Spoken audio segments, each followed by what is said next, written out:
Okay, सो आज हम लोग डिस्कस करने वाले हैं इंड्यूसिबल सिस्टम के बारे में।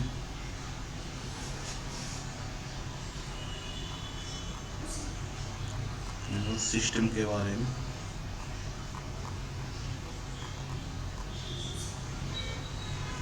तो इंड्यूसिबल सिस्टम में हमने एग्जांपल देखा था लैकोप्रॉन का, जिसमें लैक्टोज क्या होता है।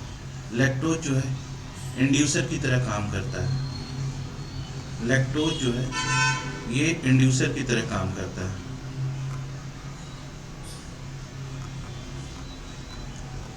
इंड्यूसर की तरह काम करता है। सो बेसिकली यहाँ पे लैक्टोज जो होता है ये क्या करता है कि ये जीन के एक्सप्रेशन को क्या करते हैं कि जीन के एक्सप्रेशन में क्या करता है, हेल्प करता है। जीन के रेगुलेशन में क्या करता है, हेल्प करता है। अगर लैक्टोज मीडिया में एब्सेंट रहेगा तो जीन का रेगुलेशन नहीं होगा।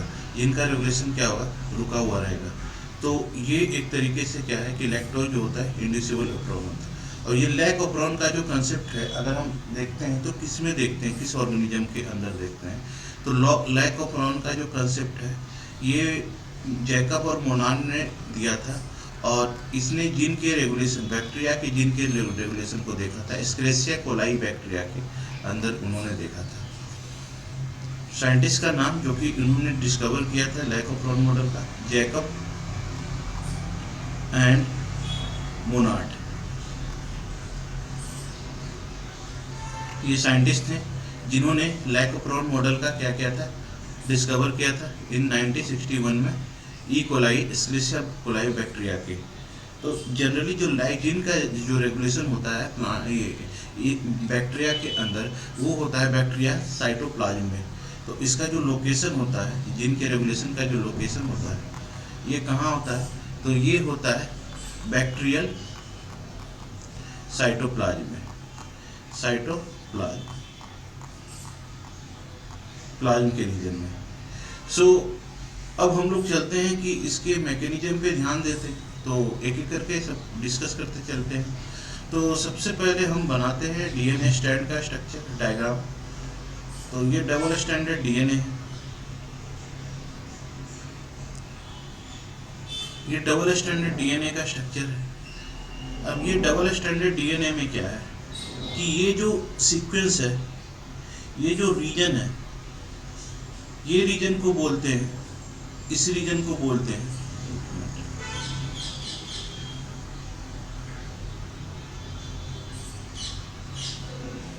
ये जो रीजन है डीएनए का, तो इस रीजन को हम लोग बोलते हैं रेगुलेटरी जीन।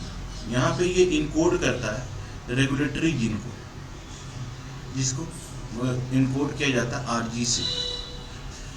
ओके, तो अब रेगुलेटरी जीन जो कि डिस्कस कर चुके हैं पहले भी, तो रेगुलेटरी जीन जो होता है ये जीन होता है, gene is that type of gene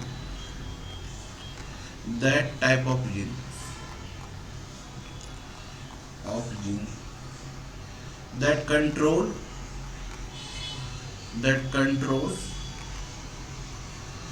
gene regulation mechanism।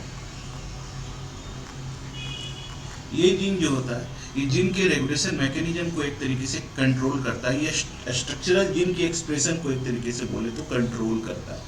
ये स्ट्रक्चरल जीन का प्रोसेस कराना होगा या नहीं होगा, ये रेगुलेटरी जीन जो है एक तरीके से कंट्रोल करता है। फिर हम देखते हैं कि ये जो रीजन रहता है यहाँ पे, ये रीजन रहता है प्रमोटर का रीजन, जो कि रिस्पॉन्सिबल होता है किसके लिए, यहाँ पे इनिशिएशन के लिए, किसके रिप्लिकेशन ट्रांसक्रिप्शन के इनिशिएशन के लिए। और क्यों रिस्पॉन्सिबल होता है, क्योंकि यहाँ पे पॉलीमरेज बाइंड होता है, और ये पॉलीमरेज होता है आरएनए पॉलीमरेज बाइंड होता है इस रीजन पे। फिर नेक्स्ट देखते हैं, और ये नेक्स्ट है ऑपरेटर का रीजन। ऑपरेटर, तो ये ऑपरेटर का रीजन जो है ये क्या करेगा, ये ट्रांसक्रिप्शन को डिसाइड करवाएगा, इनिशिएट करना है या नहीं करना है। और ये ट्रांसक्रिप्शन को क्यों डिस्क्राइब कराता है, क्योंकि जब मीडिया में इंड्यूसर प्रेजेंट रहता है तब क्या होता है कि यहाँ से रेगुलेटरी जो प्रोटीन है ये क्या करता है, यहाँ से सेपरेट हो जाता है।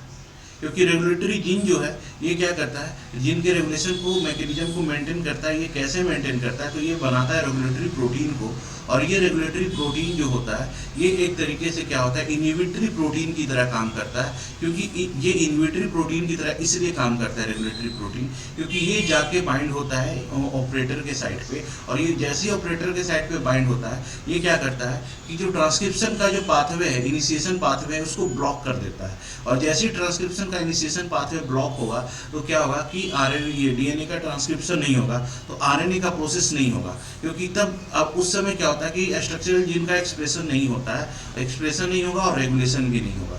तो यहाँ पे देखो, नेक्स्ट हम लोग देखते हैं कि ये जो रीजन है, ये जो साइट है डीएनए का, ये डीएनए का साइट है, स्ट्रक्चरल जीन का रीजन है।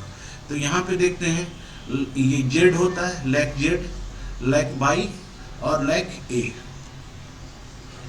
तो ये है क्या है, बीटा गैलेक्टोसाइडेज, जेड रिप्रेजेंट करता है बीटा गैलेक्टोसाइडेज, बाई रिप्रेजेंट करता है बीटा गैलेक्टोसाइड परमीएज, और बीटा गैलेक्टोसाइड ट्रांस एसिटाइलेज ये रिप्रेजेंट करता है। तो नेक्स्ट में देखते हैं जो कि हम लोग देखेंगे प्रोमोटर।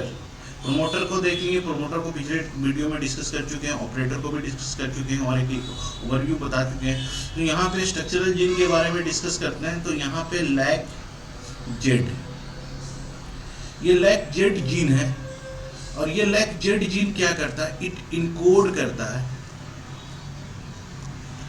इनकोड करता है किसको, बीटा गैलेक्टोसाइडेज एंजाइम को,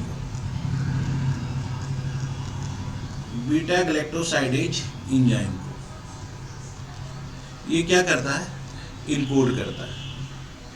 अब ये बीटा गैलेक्टोसाइडेज एंजाइम का काम क्या होता है, ये जो होता है ये लैक्टोज को, जो कि इंड्यूसर है, ये कन्वर्ट कर देता है बीटा गैलेक्टोसाइडेज की हेल्प से।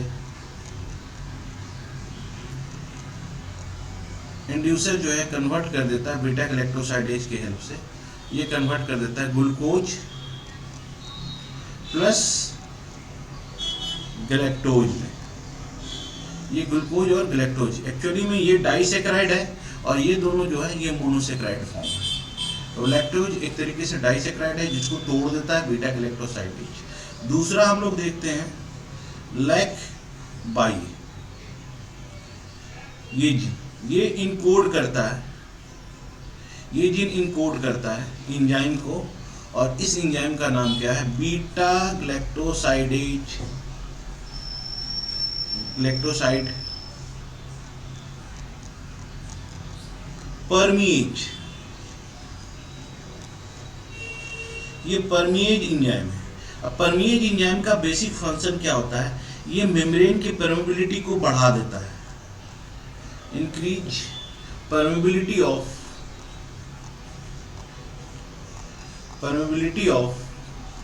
मेम्ब्रेन, मेम्ब्रेन के परमेबिलिटी को बढ़ा देता है। अभी मेम्ब्रेन की परमेबिलिटी को क्यों बढ़ाता है, तो ये जो रहता है, ये जो बैक्टीरिया का प्लाज्मा मेम्ब्रेन रहता है, और ये प्लाज्मा मेम्ब्रेन में क्या होता है कि ये जो है ये लैक्टोज परमीएज क्या कर देता है कि इस रीजन को इस तरह से बना देता है, इस तरह से बना देता है, परमिएबल बना देता है, जिसके थ्रू क्या हो सके कि आसानी से एंटर कर सके, ये आसानी से एंटर कर सके कौन, ये क्या बोलते हैं, लैक्टोज। तो लैक्टोज के लिए परमिबिलिटी को क्या करता है, ये क्या कर देता है, बढ़ा देता है। तो ये सेल मेम्ब्रेन की परमिबिलिटी को बढ़ाता है, जिसके कारण लैक्टोज आसानी से सेल के अंदर एंटर कर पाते हैं। तो ये है लैक बाइजिन, जो कि क्या बोलते हैं गैलेक्टोसाइडेज परमीएज, जो कि ये क्या करता है, मेम्ब्रेन के परमिबिलिटी को इंक्रीज करने में हेल्प करता है। नेक्स्ट हम लोग देखते हैं लैक ए।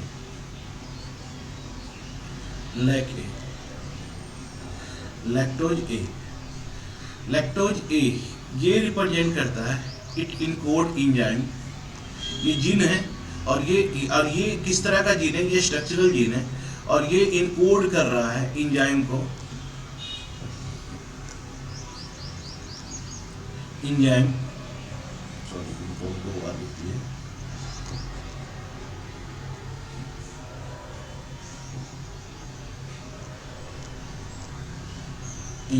बीटा बीटा ग्लैक्टोसाइड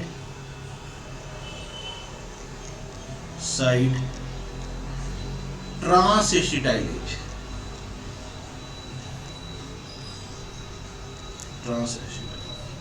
तो बीटा ग्लैक्टोसाइड ट्रांसएसिटाइलेज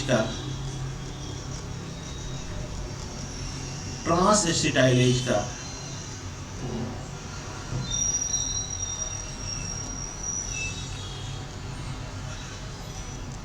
ये क्या होता है, do not involve in lactose metabolism.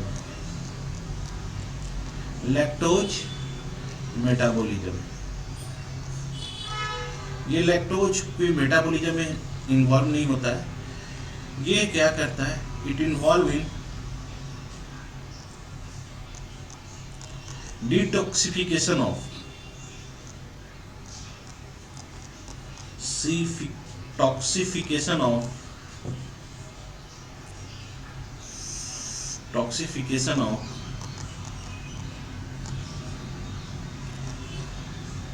Beta galactosidase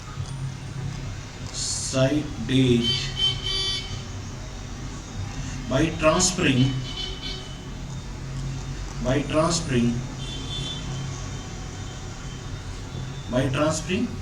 acetyl CoA.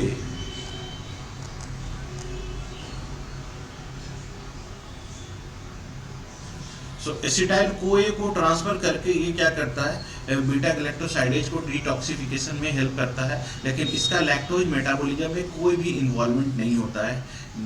तो आगे हम लोग चलते हैं, बस ये डिटॉक्सिफिकेशन में हेल्प करता है। सो नेक्स्ट में चलते हैं, और नेक्स्ट में हम लोग देखते हैं प्रॉपर मैकेनिज्म की कैसे काम करता है। तो नेक्स्ट है स्लाइड में। तो ये हम लोग देख रहे हैं फिर से, ये डबल स्टैंडर्ड डीएनए मॉलिक्यूल है, क्योंकि जो जिनका रेगुलेशन होता है ये क्या करता है, इसका मतलब ही होता है कि ये आरएनए को फॉर्मेशन करेगा। आरएनए ये ट्रांसक्रिप्शन मैकेनिज्म होता है, और ट्रांसक्रिप्शन जो होता है डीएनए के स्ट्रैंड पे होता है। तो यहाँ पे जो साइट है, यहाँ पे जो रीजन है, ये रीजन है, ये वाला पार्ट है, इसको बोलते हैं, इस रीजन को बोलते हैं, ये रीजन होता है रेगुलेटरी जीन, आरजी इनकोड होता है। ये जीन है, सीक्वेंस ऑफ प्रोटीन, ये सीक्वेंस ऑफ न्यूक्लियोटाइड है जो कि रेगुलेटरी जीन को इनकोड करता है। अब रेगुलेटरी जीन के अंदर यहाँ पे इस रीजन में क्या होता है, प्रमोटर होता है। और प्रमोटर किसका होता है, रेगुलेटरी जीन का प्रमोटर होता है। और ये प्रमोटर क्यों होता है, एक्चुअली रेगुलेटरी जीन का जो बेसिक नेचर होता है, ये हाउसकीपिंग जीन होता है।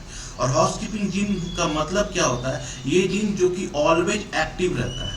ये इस प्रकार का जीन है जो कि ऑलवेज एक्टिव रहता है, ये एक्टिव रहता है। और इस प्रकार के जीन को बोलते हैं हाउसकीपिंग जीन या कॉन्स्टिट्यूटिंग जीन बोलते हैं। तो प्रोमोटर क्या करता है कि रेगुलेटरी जीन को क्या करता है, ये स्टिमुलेट करता है। और जैसे ही रेगुलेटरी जीन को स्टिमुलेट करता है, यहाँ पे बनता है mRNA। ये mRNA का फॉर्मेशन होता है, और mRNA ट्रांसक्राइब करता है, और ये ट्रांसक्राइब करता है प्रोटीन को। और ये सिंगल यूनिट प्रोटीन है, और ये सिंगल यूनिट प्रोटीन को बोलते हैं मोनोमेरिक प्रोटीन का फॉर्मेशन कर रहा है, मोनोमेरिक प्रोटीन का। और ये जो मोनोमेरिक प्रोटीन होता है, ये क्या होता है, इनएक्टिव फॉर्म में होता है। एक single unit protein inactive form में होता है। नेक्स्ट ये जो है प्रोटीन फॉर्म होते चला जाएगा, और ये आपस में क्या होगा, एक प्रोटीन, ये सब प्रोटीन जो है आपस में जुड़ते चले जाएंगे, और जुड़ के ये बना देते हैं टेट्रामेरिक प्रोटीन।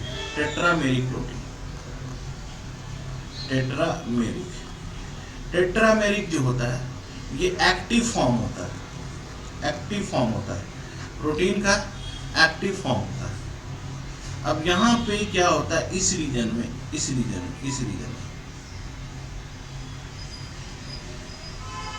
यहाँ पे दो बाइंडिंग साइट होता है।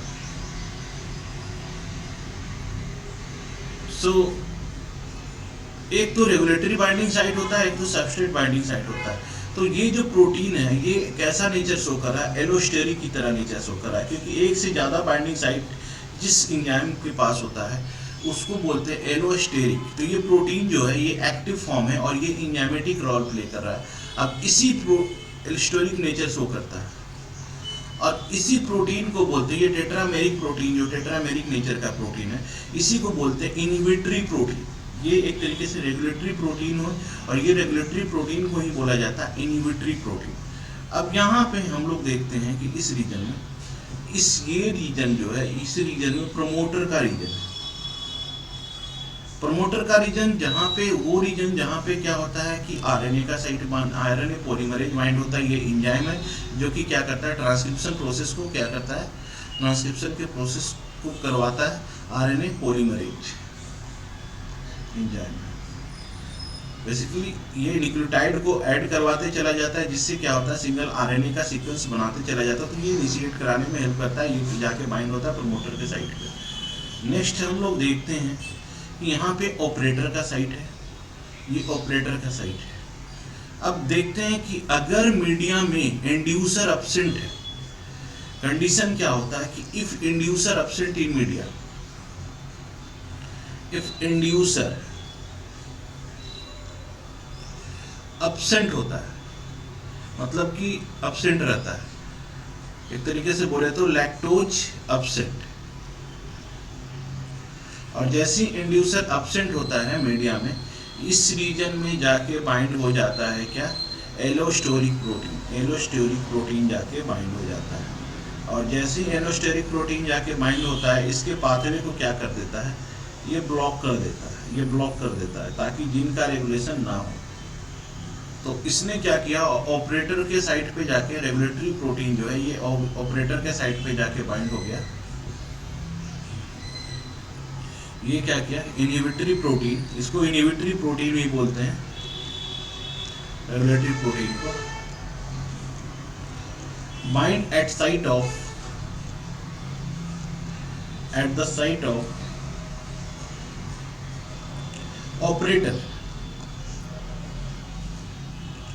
और ब्लॉक पाथवे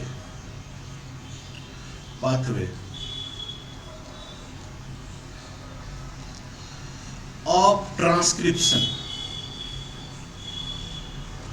ट्रांसक्रिप्शन के पाथवे को ये क्या करता है कि ब्लॉक कर देता है।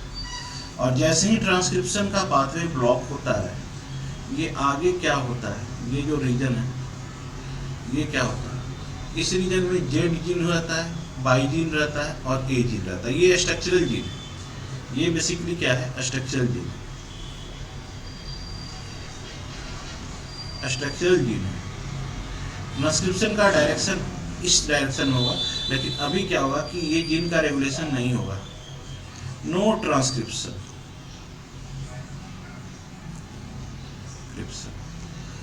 इंड्यूसर के ऑप्शन में no transcription, so no gene regulation, gene regulation.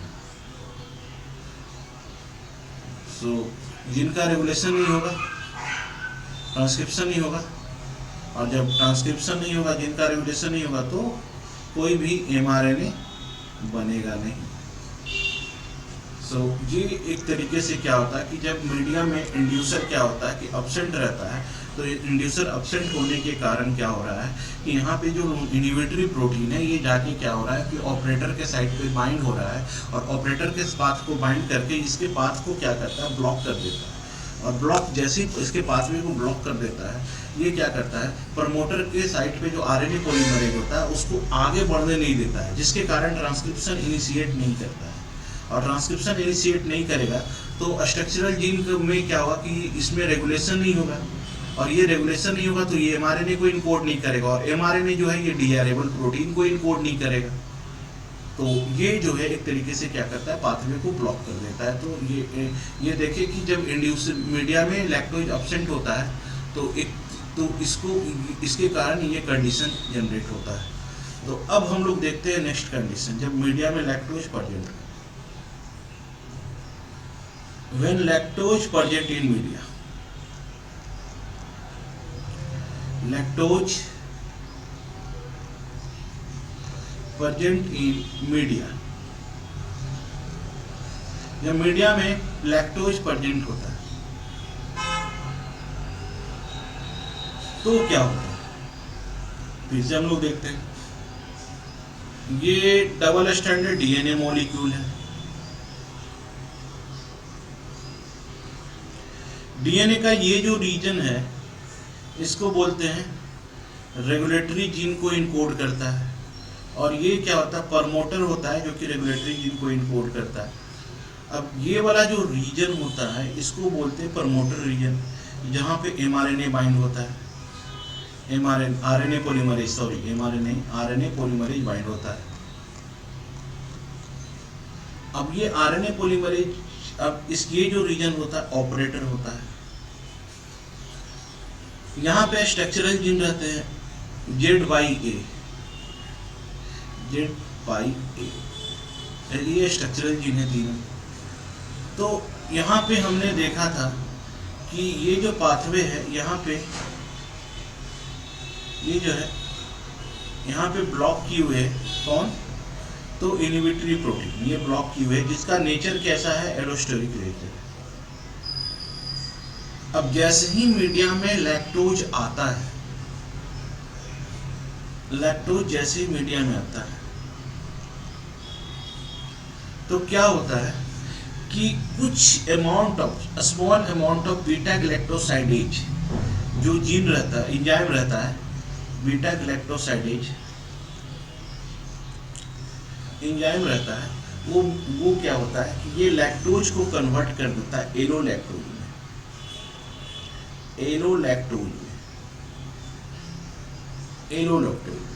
और ये एलोलैक्टोज क्या करता है, ये जाके बाइंड हो जाता है, एलोलैक्टोज जाके क्या करता है कि ये बाइंड हो जाता है, सॉरी इसको ये डालता है,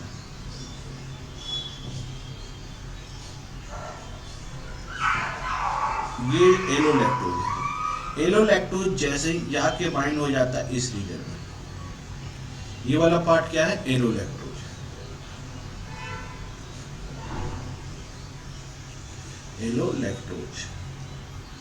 अब इस रीजन में जैसे ही बाइंड होता है तो क्या होता है, conformational change in structure of regulatory protein.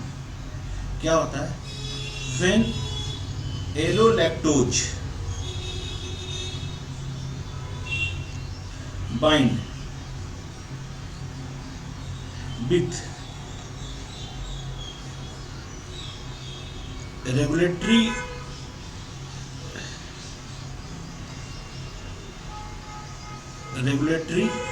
protein, then conformational change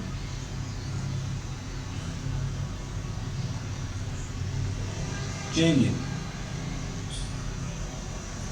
structure of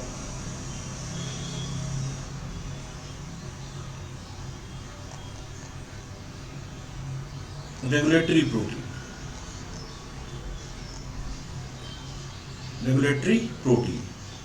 तो रेगुलेटरी प्रोटीन के स्ट्रक्चर में कन्फर्मेशनल चेंज आता है, और जैसे ही कन्फर्मेशनल चेंज आता है ये जो रेगुलेटरी प्रोटीन है यहाँ से क्या हो जाएगा, हट जाएगा।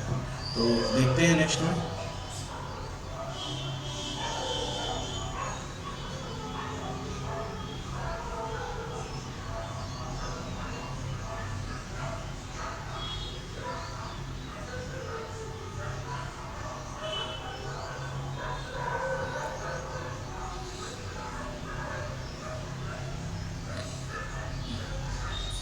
ये इनकोड कर रहा है रेगुलेटरी जीन को,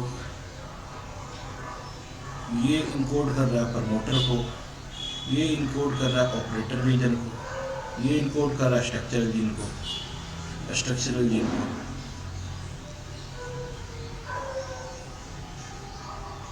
ओके, सो हमने देखा कि जैसे ही क्या हुआ कि इस पे बाइंड हुआ,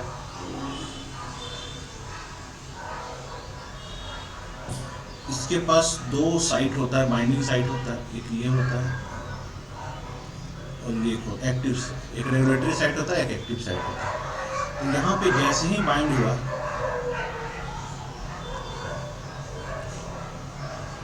जिसके कारण क्या हुआ कि ये जो जीन है, ये प्रोटीन क्या हुआ, रिमूव हो गया, regulatory protein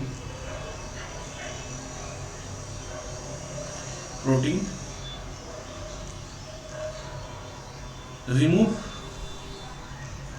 from operator region। और जैसी रेगुलेटरी प्रोटीन रिमूव होता है ऑपरेटर रीजन से, तो कंसिक्वेंटली होता क्या है कि ये जो पार्ट है, कंसिक्वेंटली होता क्या है, ये जो पार्ट है, ये ट्रांसक्रिप्शन का मैकेनिज्म क्या होता है, ये प्रोसेस होना स्टार्ट हो जाता है, प्रोसेस होना स्टार्ट हो जाता है, ट्रांसक्रिप्शन इनिशिएट हो जाता है। और ट्रांसक्रिप्शन इनिशिएट होता है, अब मीडिया में लैक्टोज को लाने का काम कौन कर रहा है, लाने में हेल्प कौन कर रहा है, तो लैक्टोज बाइजीन, जो कि क्या होता है, ये क्या करता है, मेम्ब्रेन की परमेबिलिटी को बढ़ाता है, ताकि क्या हो कि मोर एंड मोर लैक्टोज जो मीडिया के अंदर आए, और मीडिया के अंदर जैसे जैसे आते जाता है, तो ये क्या होता है कि ये जो है जैसे जैसे मीडिया के अंदर आता है, उस समय क्या होता है कि ये जो है जीन के रेगुलेशन को प्रोसेस करते चला जाता है जीन।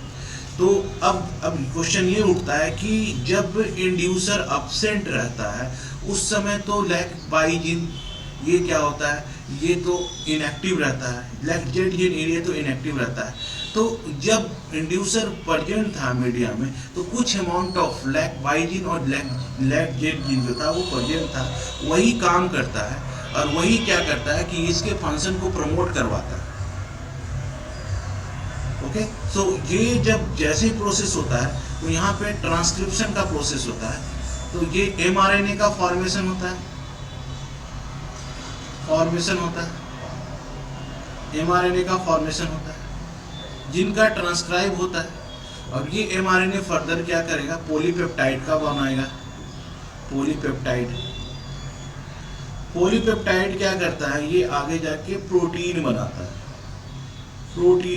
ये प्रोटीन बनाता है पॉलीपेप्टाइड। और ये जो प्रोटीन होता है, ये रिक्वायर्ड प्रोटीन होता है, जो कि सेल को चाहिए सेल के मेटाबॉलिज्म के समय, सेल के फिजियोलॉजिकल प्रोसेस के समय। और ये जो रिक्वायर्ड प्रोटीन है, ये बन रहा है mRNA से, और ये mRNA का फॉर्मेशन हो रहा है जीन के रेगुलेशन से। तो जैसे ही इंड्यूसर प्रेजेंट होता है मीडिया में, जिनका रेगुलेशन प्रमोट होता है, जिसके कारण ट्रांसक्रिप्शन होता है, ट्रांसक्रिप्शन के कारण mRNA होगा, और mRNA क्या करता है, फर्दर ट्रांसलेट करके पॉलीपेप्टाइड का फॉर्मेशन करता है, और ये पॉलीपेप्टाइड प्रोटीन जो है, ये पॉलीपेप्टाइड जो है रिक्वायर्ड प्रोटीन को फॉर्मेशन करता है। तो ये हमने देखा लैक ऑपरॉन के कंसेप्ट को। अब यहाँ पे लैक ऑपरॉन का कंसेप्ट इसलिए हम लोग बोल रहे हैं, एक बार फिर से बता रहे हैं कि लैक ये का मतलब होता है लैक्टोज जो कि इंड्यूसर की तरह काम करता है। ऑपरॉन का मतलब होता है ग्रुप ऑफ जीन, जो कि एक से ज़्यादा जीन जो कि किसी एक फंक्शन के लिए परफॉर्म कर रहे हैं, और ये जो किसी एक फंक्शन के लिए परफॉर्म कर रहे हैं एक से ज़्यादा जीन, ये जीन जो है आपस में कोऑर्डिनेटेड वे में काम कर रहे हैं, मतलब सारे मिलके एक दूसरे को सपोर्ट करके ये क्या कर रहा है कि mRNA के प्रोसेस को बनाने में हेल्प कर रहा है। तो एक से ज़्यादा जीन, जैसे कि हमने देखा कि रेगुलेटरी जीन काम कर रहा है, प्रमोटर जीन काम कर रहा है, ऑपरेटर जीन काम कर रहा है, स्ट्रक्चरल जीन काम कर रहा है, और हर एक जीन का अपना अपना रोल होता है। तो हमने देखा कि एक से ज़्यादा जीन था, रेगुलेटर, प्रमोटर, ऑपरेटर और स्ट्रक्चरल जीन। इसी के कारण इस कंसेप्ट को बोला गया ऑपरॉन मॉडल। ऑपरॉन का मतलब ही होता है cluster of gene, group of gene.